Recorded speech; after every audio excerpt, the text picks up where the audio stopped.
sa St. Joseph Parish Gagalangin ngayong ikapito ng gabing banal na misa at ikalimang araw ng ating simbang gabi.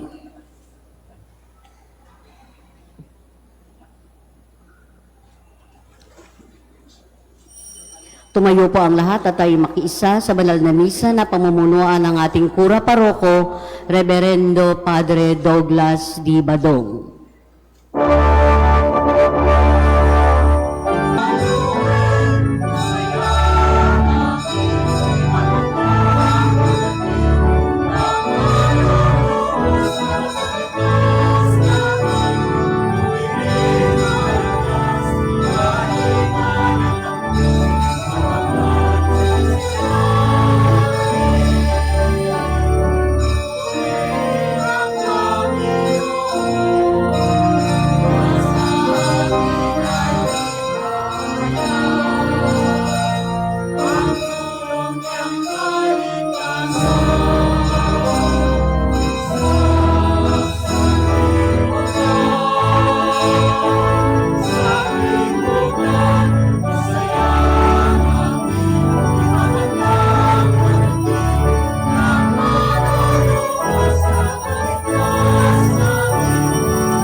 Sa ngalan ng Ama at ng Anak at ng Espiritu Santo, Amen. ang pagpapala ng ating Panginoong Hesukristo, ang pag-ibig ng Diyos Ama, at ang pagkikipagkaisa ng Espiritu Santo naway sumainyong lahat. At sumayo rin. Tayo po ay nasa ikalimang araw ng ating pong pagnanobena o simbang gabi.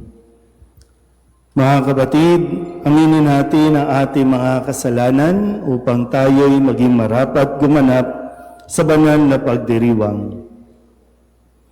Inaamin ko sa makapangyarihang Diyos at sa inyo mga kapatid na lubha akong nagkasala sa isip, sa salita at sa gawa at sa aking pagkukulang.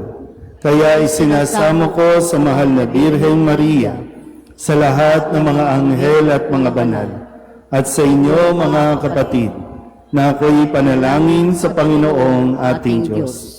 Kaawaan tayo ng makapangyarihang Diyos, patawarin tayo sa ating mga kasalanan, at patnubayan tayo sa buhay na walang hanggan. Amen. Panginoon, kaawaan mo kami. Panginoon, kaawaan mo kami. Kristo, kaawaan mo kami. Kristo, kaawaan mo kami. Panginoon, kaawaan mo kami. Panginoon, kaawaan mo kami.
Manalangin tayo. Ama naming makapangyarihan, ang iyong salitang nananahan sa iyong kaibuturan ay dinala sa sinapupunan ng Birheng Kalinis-linisan noong tanggapin niya ang mabuting balitang hatid ng anghel at siya'y lukuban ng Espiritu Santo bilang iyong tahanan. Katulad ng mahal na Birhen, matanggap nawa naming mapagkumbaba na sundin ang loob mo sa pamamagitan ni Jesucristo kasama ng Espiritu Santo magpasawalang hanggan. Amen. Magbibigay ng palatandaan ng Diyos na magpapatunay ng kanyang kapangyarihan at katapatan. Maglilihi ang isang dalaga at ang anak nito ay tatawaging Emmanuel. Ang Diyos ay nasa piling natin. Pagbasa mula sa aklat ni Propeta Esaias. Noong mga araw na iyon, ipinasabi ng Panginoon kay Akaz, "Humingi ka na sa akin ng palatandaan, maging sa kalaliman ng Sheol o kataasan ng langit." Sumagot si Akaz, "Hindi po ako hihingi, hindi ko susubukin ang Panginoon." Sinabi ni Esaias, "Pakinggan mo, sambahayan ni David, kulang pa ba ang galitin ninyo ang mga tao, na pati ang aking Diyos ay inyong niyayamot? Kaya nga ang Panginoon na rin ang magbibigay ng palatandaan. Maglilihi ang isang dalaga at manganganak ng lalaki, at ito'y tatawaging Emmanuel." Ang salita ng Diyos. Salamat sa Diyos.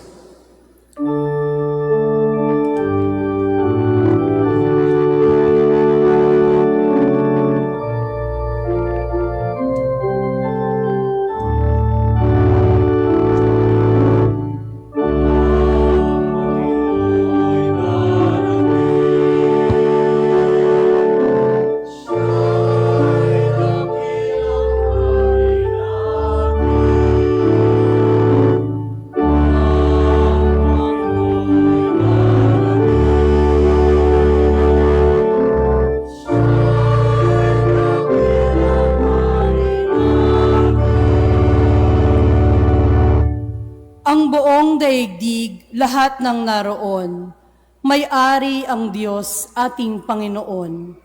Ang mundo'y natayo at yaong sandigay, ilalim ng lupa, tubig kalaliman.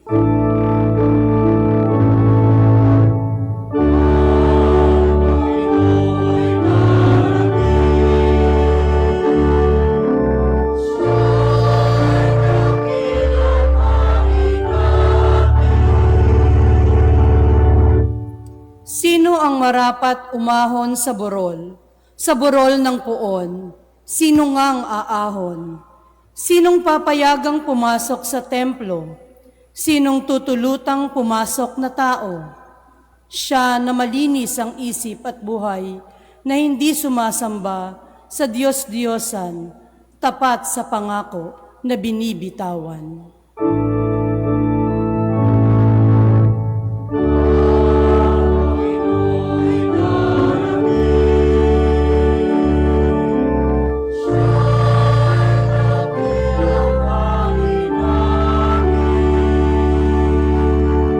Ang Panginoong Diyos, pagpapalain siya, ililigtas siya at pawawalang sala.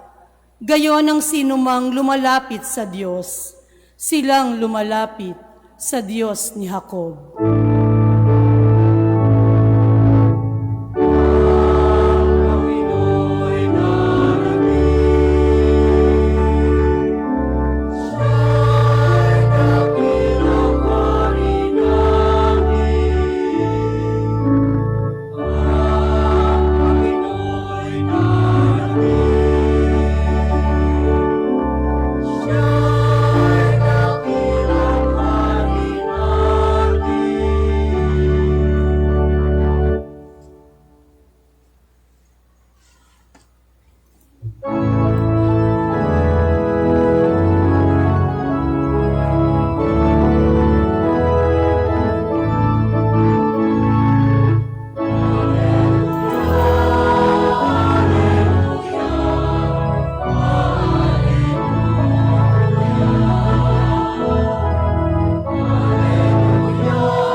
Halina, susi ni David, binubuksan mo ang langit upang kami ay masagip.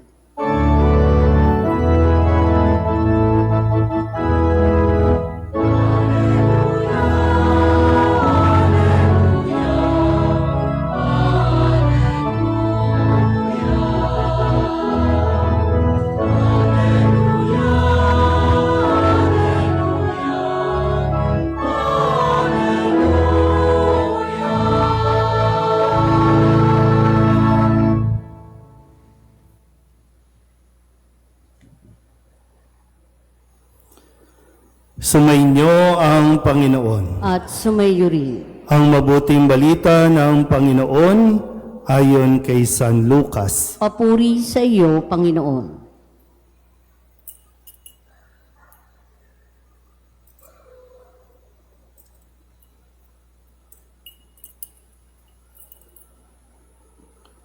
Nang ika-6 na buwan na ng pagdadalang tao ni Elizabeth, ang Anghel Gabriel ay sinugo ng Diyos sa Nazaret, Galilea, sa isang dalaga na ang pangalay Maria.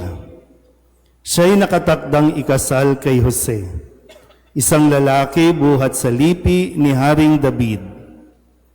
Paglapit ng anghel sa kinaroroonan ng dalaga, binati niya ito, "Matuwa ka, ikaw ay kalugod-lugod sa Diyos," wika niya. "Sumasa iyo ang Panginoon." Nagulumihanan si Maria sa gayong pangungusap at inisip niyang mabuti kung ano ang kahulugan niyon. Kaya't sinabi sa kanya ng anghel, "Huwag kang matakot, Maria, sapagkat kinalulugdan ka ng Diyos. Makinig ka. Ikaw ay maglilihi at manganganak ng isang lalaki, at siya'y tatawagin mong Jesus. Magiging dakila siya at tatawaging anak ng kataas-taasan. Ibibigay sa kanya ng Panginoong Diyos ang trono ng kanyang amang si David. Maghahari siya sa angkan ni Jacob magpakailanman, at ang kanyang paghahari ay walang hanggan." "Paano mangyayari ito, gayong ako'y dalaga?" tanong ni Maria. Sumagot ang anghel, "Bababa sa iyo ang Espiritu Santo at lililiman ka ng kapangyarihan ng kataas-taasan. Kaya't banal ang ipanganganak mo at tatawaging anak ng Diyos. Natatandaan mo ang iyong kamag-anak na si Elizabeth? Alam ng lahat na siya'y baog, ngunit naglihi siya sa kabila ng kanyang katandaan. At ngayon, ika-6 na buwan na ng kanyang pagdadalang tao, sapagkat walang hindi mapangyayari ang Diyos. Sumagot si Maria, "Ako'y alipin ng Panginoon. Mangyari sa akin ang iyong sinabi." At nilisan siya ng anghel. Ang mabuting balita ng Panginoon. Pinupuri ka namin, Panginoong Heso Kristo. Isang magandang gabi po sa inyong lahat. Palapakan natin ang Panginoon.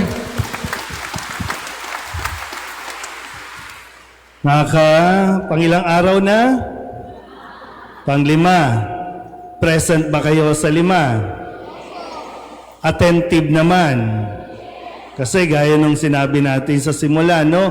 Kailangan natin masundan ang kwento ng kaligtasan, ang kwento ng pag-ibig ng Diyos sa atin, at ang mga kwentong ito ay kwento rin natin sa kasalukuyang panahon. Okay po tayo? Okay. Noong unang araw, sino po ang ipinakilala noong unang araw? Si San Juan. At ano ang sabi ni Jesus kay San Juan? Sugo. Siya ang sugo, siya ang tagapagpatotoo, at ang kanyang pinapatotohanan ay si Jesus na anak ng Diyos. Okay po? Ready tayo dyan, no? Okay po. Yun yung unang araw. Nag-google na, Nag-google na. Ikalawang araw. Kasi 'di ba no, sabi ko sa unang araw, ebanghelyo ni San Juan, yung pagka-Diyos ni Kristo ang ipinapaliwanag at ipinapakilala ni San Juan Bautista, tagapagpatotoo para kay Kristo. Ikalawang araw, sa ebanghelyo ni San Mateo, ano po ang pinag-usapan natin? Ano ang ipinaliwanag? Ikaw, makakasagot ka ba? Ano ang ipinaliwanag noong ikalawang araw? Brad, sige na, huwag ka na magturo. Anong pinag-usapan? Sige na po. Father, yung history nung family ni Jesus Christ. Family history, yung genealogy o yung lahing pinagmulan ni Kristo para talagang para talagang ma-establish natin yung pagkatao ni Kristo. Kasi si Kristo ay totoong Diyos at totoong tao. So sa ikalawang araw, may lahing pinag-ugatan, ay lahing pinanggalingan si Jesus. Kaya nga, doon sa huling bahagi, sinabi doon na si Jacob, na ama ni Jose, na asawa ni Maria, na anak o ina ni Jesus. Okay po tayo? Ikalawang araw po yun, no? Ikatlong araw, sa kabila, no? Sabi, saan kayo pupunta si Father, no? Pag di kayo nakasagot, kala nyo, worldwide tayo ngayon. Kala nyo. Ikatlong araw, susundan nyo lang yung kwento, Ikatlong araw, sino ang kilala natin nung ikatlong araw? Sino? Saint Joseph. Saint Joseph, tayo ka, Brad. Ano yung dinadrama-drama ni San Jose? Bakit nag-i-emote si San Jose noong ikatlong araw? Parang hindi niya matanggap na magbuntis si Virgin Mary. Di ba niya ginalaw? May chismis, buntis, no? So, nag-i-emote si San Jose dahil nakarating sa kanya yung balita na buntis si Maria, hindi pa naman niya ginagalaw si Maria. Kaya ang sabi doon, binalak niyang hiwalayan si Maria ng lihim. Yan. Nasusundan na po ba? Okay. So, kaya nagpakita ang anghel sa kanya at sinabi na huwag siyang matakot na pakasalan si Maria. Yan. Ngayon natin malalaman kung totoo yung chismis dito sa totoong kwento.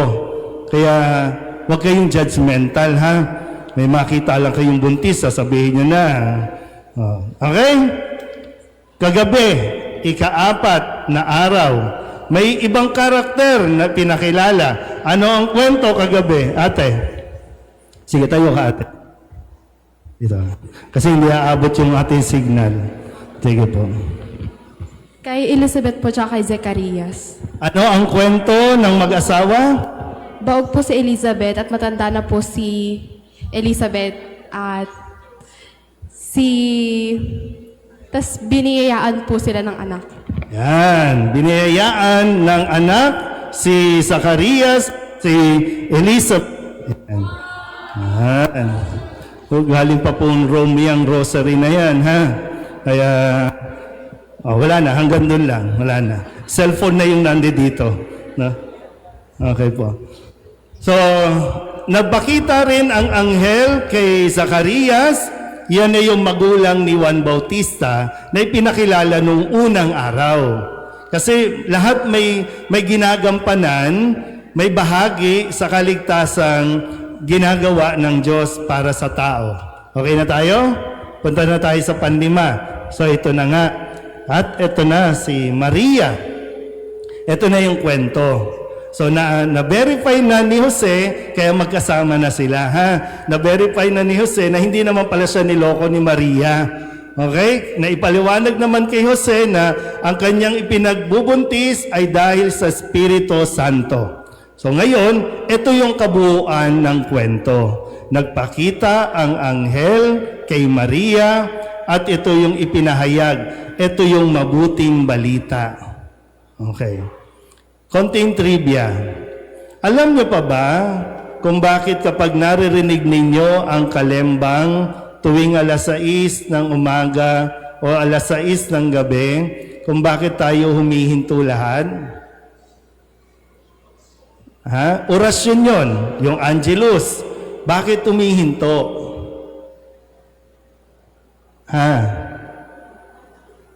Yan. Kaya nga, di ba, kanina, para dun sa ikalawang araw, di ba po, ang pinakahuling ipinakilala, si Jose, na asawa ni Maria, na ina ni Jesus. Kasi huminto ang kasaysayan nung luma. Dahil pumasok ang bagong kwento. Yung plano na ng Diyos. Huminto at kailangan nating huminto rin sa panahong ito.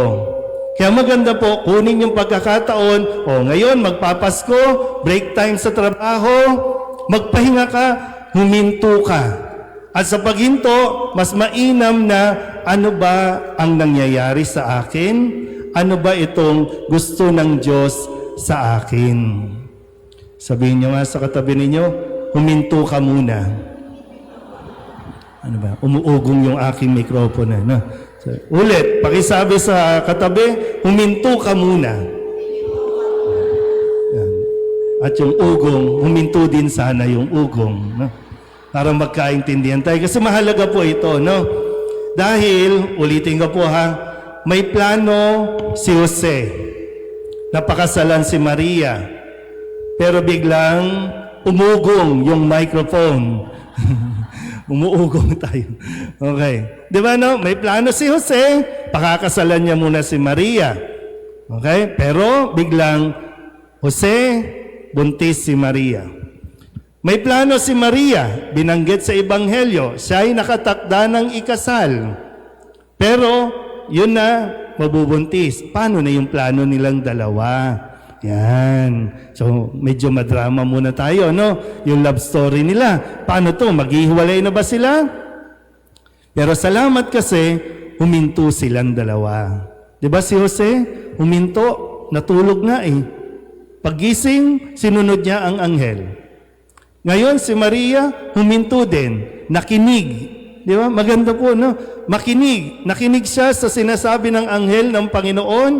Hindi man niya naiintindihan, pero okay, may plano ako eh. May plano kami ni Jose. Ito yung ganito, itong ganyan, no? Pero sabi ng anghel, ito ang plano ng Diyos sa iyo. Tandaan niyo mabuti ha. Maganda ang plano mo, pero higit na maganda ang plano ng Diyos para sa iyo.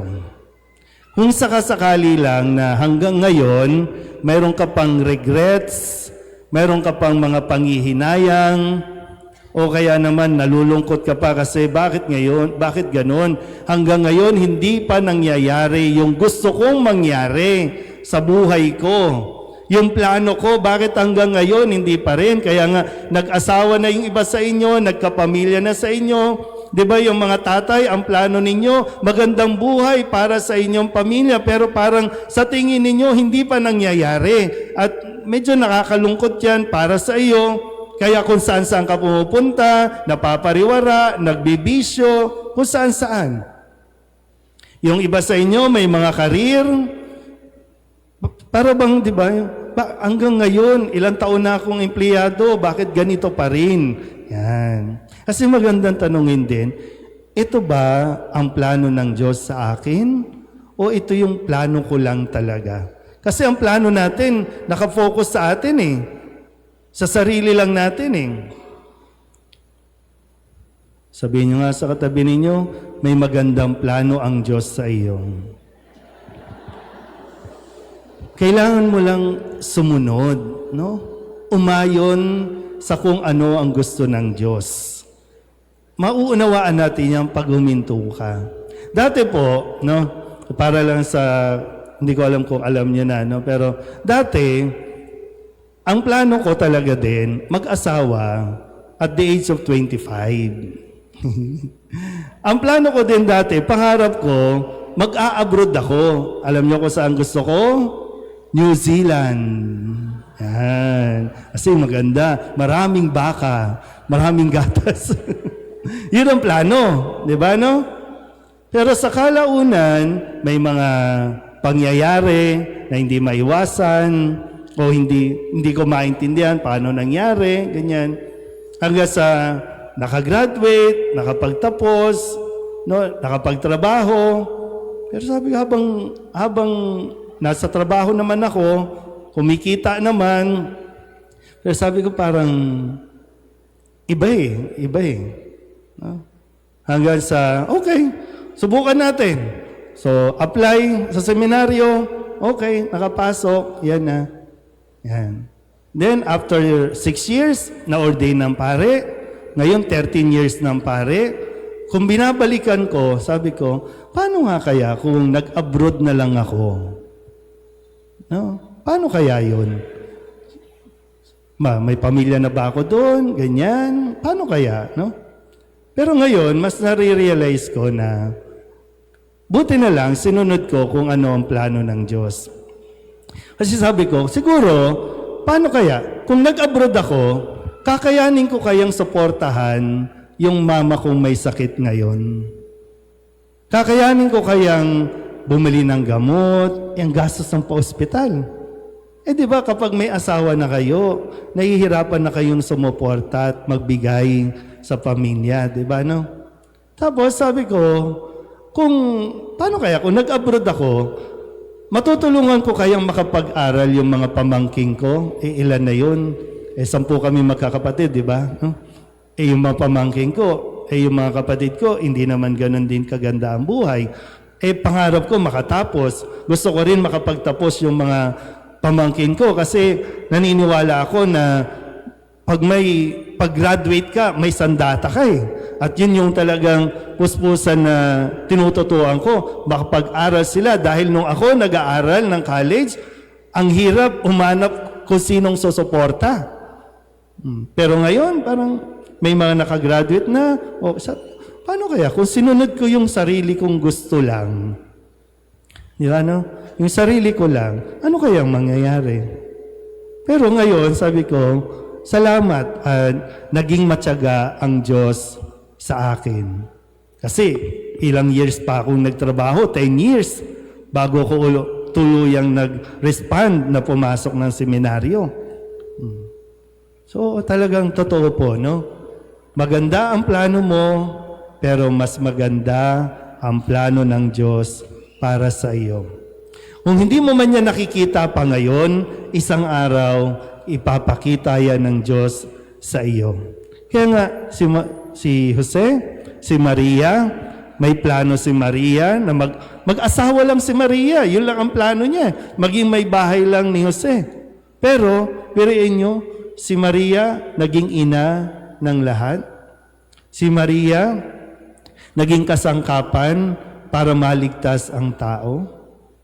Pero, kala natin malaki na yung plano natin, pero mas malaki ang plano ng Diyos sa iyo. At masusurprise ka kapag nakita na yan at namulat mo na yan, namulat na yung mga mata. Kaya, relax lang, no? Huwag nang mabuhay sa bitterness. Huwag ka nang mabuhay sa inggit na para bang, kung ginaya ko lang yung kaklase ko, sana ganito na rin. Pero, okay na yan, no? Sinabi na kasing mag-aral muna, di ba, no? O, yung aga mong bumiyang-yang. O, yan tuloy. Na iba tuloy yung plano. Pero, minsan, kahit naiiba yung plano natin, ang Diyos gagawa ng direksyon para madala tayo sa kung saan tayo dapat naroroon. Medyo matagal man yan, pero darating at darating tayo sa dulo doon sa kung saan tayo gusto ng Diyos. Amen?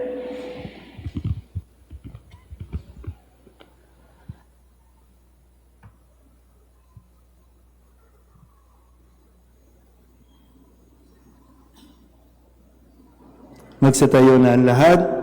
Manalangin tayo sa Diyos upang tulad ni Maria, buong puso rin tayong magtiwala at tumalima sa Diyos. Ang ating itutugon, Panginoon, dinggin mo kami. Panginoon, dinggin mo kami.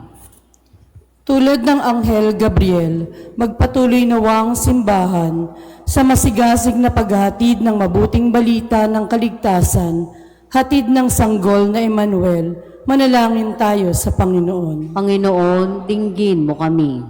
Gabayan nawa ng Espiritu Santo ang mga pinuno ng ating pamahalaan upang lagi nilang maalaala na sila'y mga lingkod ng Diyos at ng bayan. Manalangin tayo sa Panginoon. Panginoon, dinggin mo kami.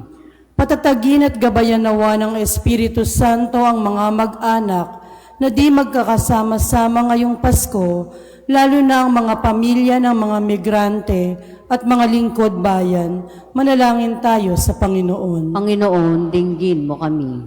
Tularan nawa ng mga kabataan si Maria na may matibay na pananampalataya sa Diyos, kababaang loob at malasakit sa kapwa-tao. Manalangin tayo sa Panginoon. Panginoon, dinggin mo kami.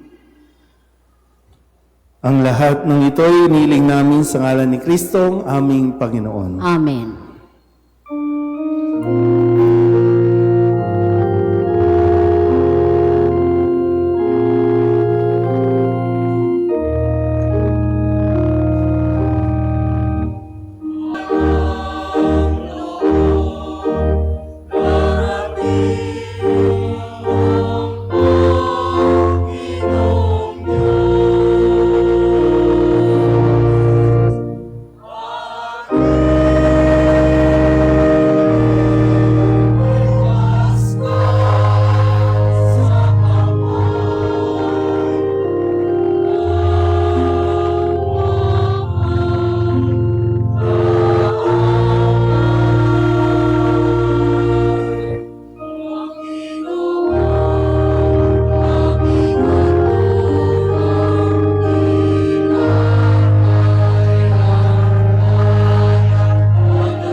Manalangin kayo mga kapatid upang paghahain natin ay kalugdan ng Diyos Amang makapangyarihan. Tanggapin nawa ng Panginoon itong paghahain sa iyong mga kamay, sa kapurihan niya at karangalan sa ating kapakinabangan at sa buong sambayanan niyang banal.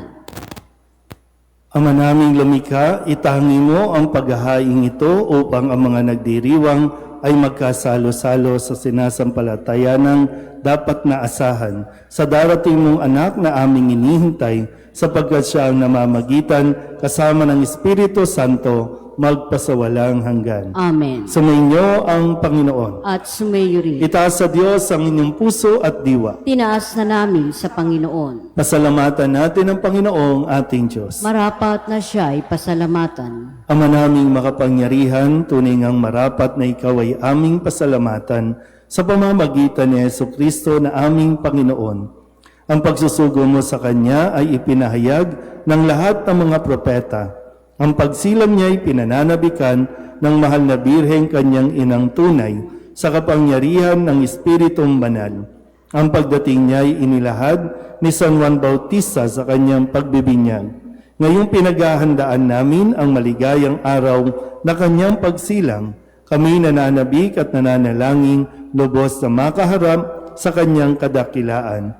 Kaya kaysa ng mga anghel na nagsisiawit ng papuri sa iyo na walang humpay sa kalangitan, kami nagbubunyi sa iyong kadakilaan.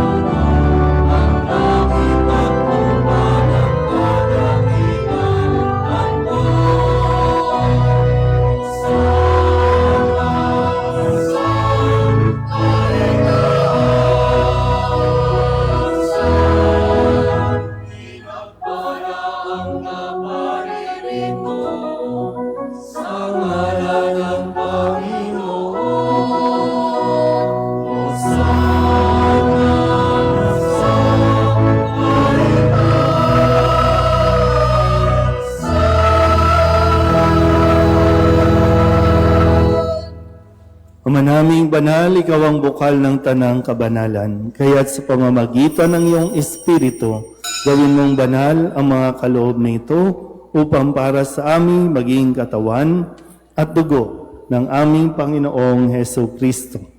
Bago niya pinagtiis ang kusang loob na maging handog, hinawakan niya ang tinapay, pinasalamatan kaniya, pinaghati-hati niya iyon, iniabot sa kanyang mga alagad at sinabi, "Tanggapin ninyong lahat ito at kanin, ito ang aking katawan na ihahandog para sa inyo."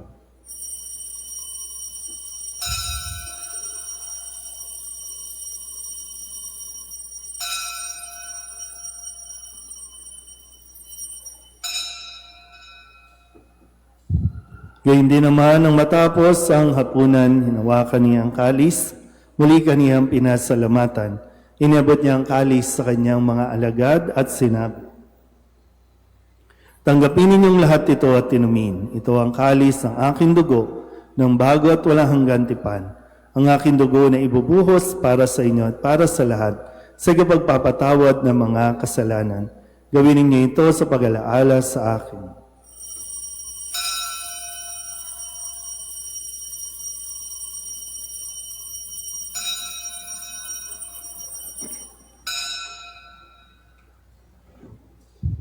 Ipagbunyi natin ang misteryo ng pananampalataya.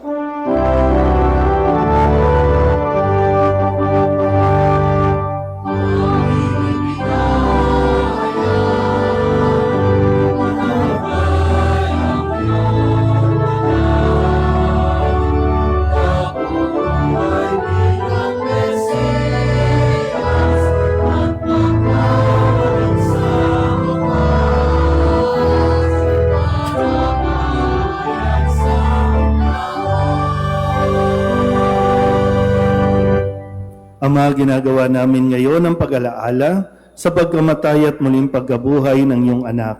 Kaya tiniaalay namin sa iyo ang tinapay na nagbibigay buhay at ang kalis na nagkakaloob ng kaligtasan.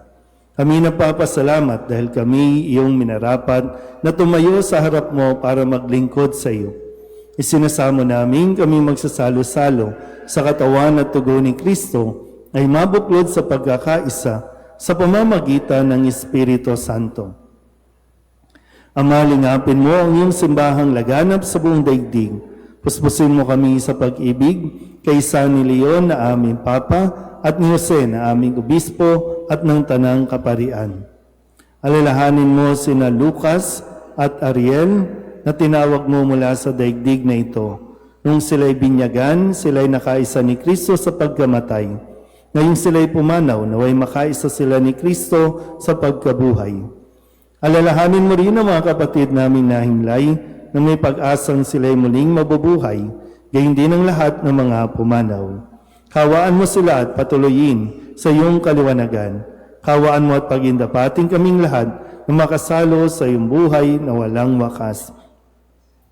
Kaisa ng mahal na Birheng Maria na Ina ng Diyos, ng kabiyak ng puso niyang si San Jose, kaisa ng mga apostol at ng lahat ng mga banal na namuhay dito sa daigdig ng kalugod-lugod sa iyo, may pagdiwang nawa namin ang pagpupuri sa ikararangal mo sa pamamagitan ng iyong anak na aming Panginoong Heso Kristo.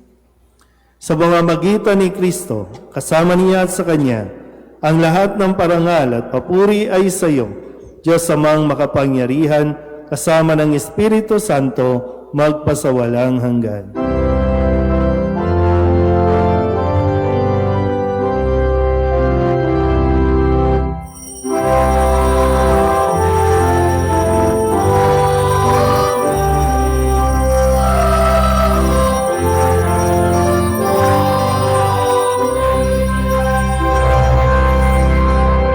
Sa tagubilin ng manakagagaling na utos at turo ni Jesus sa Panginoon natin at Diyos, ipahayag natin ang lakas loob.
Hinihiling namin kami iadya sa lahat ng masama, pagkalooban ng kapayapaan araw-araw, iligtas sa kasalanan at ilayo sa lahat ng kapahamakan, samantalang aming pinananabikan ang dakilang araw ng pagpapahayag ng tagapagligtas naming sa Heso Kristo.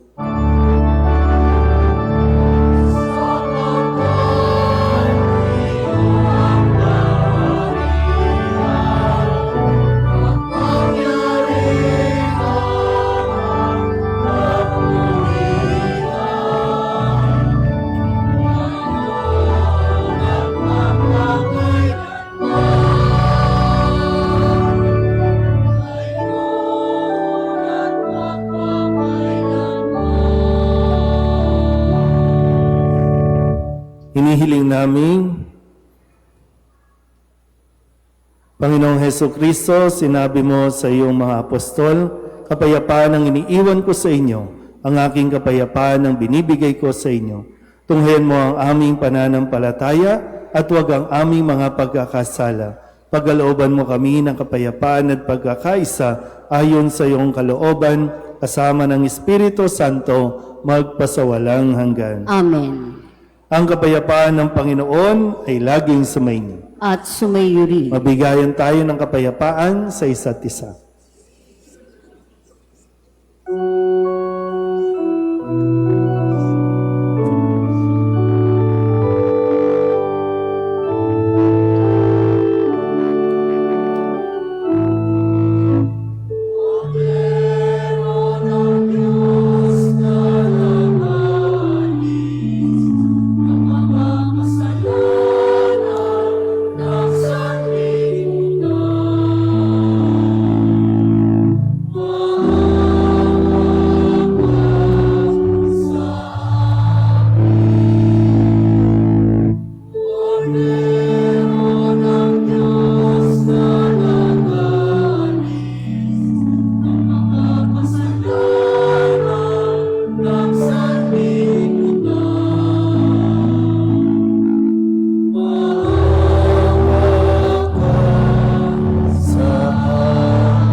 Ito ang kordero ng Diyos. Ito ang nag-aalis ng kasalanan ng sanlibutan. Mapalad ang mga inaanyayahan sa kanyang piging. Panginoon, hindi ako karapat-dapat na magpatuloy sa iyo, ngunit sa isang salita mo lamang ay gagaling na ako.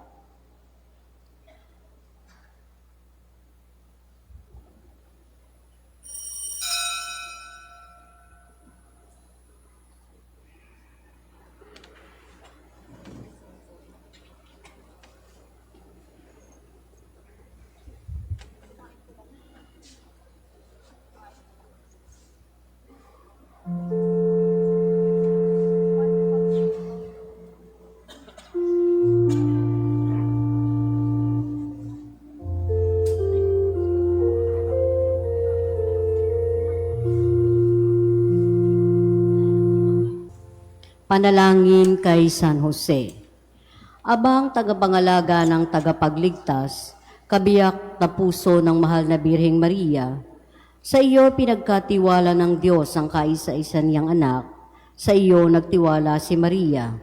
Sa piling mo si Kristo'y naging tao, maging ama ka rin sa amin, pinagpalang Jose, at gabayan mo kami sa landas ng buhay. Ihingi mo kami ng biyaya at awa at tapang, at ipagtanggol kami sa lahat ng masama. Amen. Magsitayo na po ang lahat. Manalangin tayo. Ama naming mapagmahal, sa aming pagsasalo sa banal na hain, lagi nawa naming madama ang iyong kagandahang loob upang kami magkamit ng kaligtasan, pakundangan sa pagkakatawang tao ng iyong anak, ngayong aming ginugunita ang kanyang ina sa pamamagitan din ni Heso Kristo kasama ng Espiritu Santo magpasawalang hanggan. Amen. Sumainyo ang Panginoon. At sumayo rin. At pagpalain kayo ng makapangyarihang Diyos, Ama at Anak at Espiritu Santo. Amen. Tapos ang banal na misa, humayo tayo sa kapayapaan ni Kristo. Salamat sa Diyos. Magandang gabi po.